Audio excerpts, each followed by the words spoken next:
I was 18 years old when I got married. I belonged to a very conservative family, a Baloch family, where good daughters never say no to their parents. My father wanted me to get married, and all I said was, if that makes you happy, I'll say yes. And of course, it was never a happy marriage. Just about after 2 years of getting married, about 9 years ago, I met a car accident. Somehow my husband fell asleep and the car fell in the ditch. He managed to jump out, saved himself. I'm happy for him. But I stayed inside the car and I sustained a lot of injuries. The list is a bit long. Radius ulna of my right arm were fractured. The wrist was fractured. Shoulder bone and collarbone were fractured. My whole rib cage got fractured. But that injury that changed me and my life completely was the spine injury. Many people came to rescue. They gave me CPR. They dragged me out of the car. And while they were dragging me out, I got the complete transection of my spinal cord. Those 2.5 months in the hospital were dreadful. I was at the verge of despair. One day, doctor came to me and he said, well, I heard that you wanted to be an artist, but you ended up being a housewife. I have a bad news for you. You won't be able to paint again. Next day, doctor came to me and said, your spine injury is so bad, you won't be able to walk again. I took a deep breath and I said, it's all right. Next day, doctor came to me and said, because of your spine injury and the fixation that you have in your back, you won't be able to give birth to a child again. That day, I was devastated. I started to question my existence. Why am I even alive? So what kept me going was, one day I asked my brothers, I know I have a deformed hand, but I'm tired of looking at these white walls in the hospital and wearing these white scrubs. Bring me some colors, bring me some small canvas. I want to paint.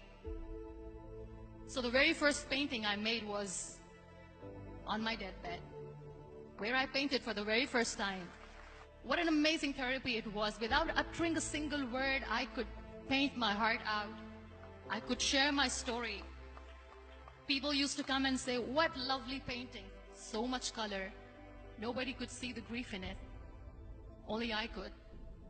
And that day I decided that I'm going to live life for myself. I am not going to be that perfect person for someone. I am just going to take this moment and I will make it perfect for myself. That I'm going to fight my fears. So I wrote down one by one all those fears. And I decided that I'm going to overcome these fears one at a time. You know what was my biggest fear? Divorce. But the day I decided that this is nothing but my fear, I liberated myself by setting him free. And I made myself emotionally so strong that the day I got the news that he's getting married, I sent him a text that I'm so happy for you and I wish you all the best. And he knows that I pray for him today. Number 2 was, I won't be able to be a mother again. And that was quite devastating for me. But then I realized there are so many children in the world, all they want is acceptance. So there is no point of crying, just go and adopt one. And that's what I did.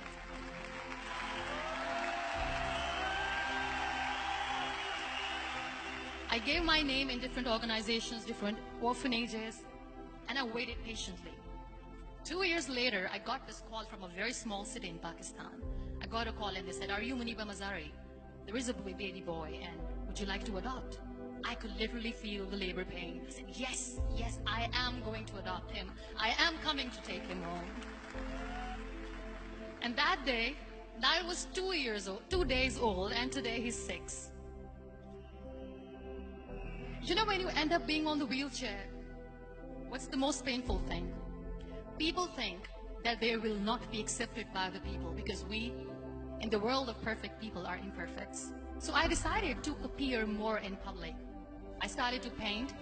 I have done a lot of modeling campaigns. I decided that I'm going to join the national TV of Pakistan as an anchor person. I became the National Goodwill Ambassador for UN Women Pakistan, and now I speak for the rights of women, children. I was featured in BBC 100 Women for 2015. I'm one of the Forbes 30 under 30 for 2016. So when you accept yourself the way you are, the world recognizes you. It all starts from within. We have this amazing fantasy about life. This is how things should work. This is my plan. It should go as per my plan. If that doesn't happen, we give up. I never wanted to be on the wheelchair. Never thought of being on the wheelchair. This life is a test and a trial, and tests are never supposed to be easy. So when you're expecting ease from life, and life gives you lemons, then you make the lemonade, and then do not blame life for that. It is okay to be scared. It is okay to cry. Everything is okay, but giving up should not be an option. They always say that failure is not an option. Failure should be an option, because when you fail, you get up, and then you fail, and then you get up, and that keeps you going. Embrace each and every breath that you are taking. Celebrate your life. Live it. Don't die before your death. Real happiness lies in gratitude. So be grateful, be alive, and live every moment.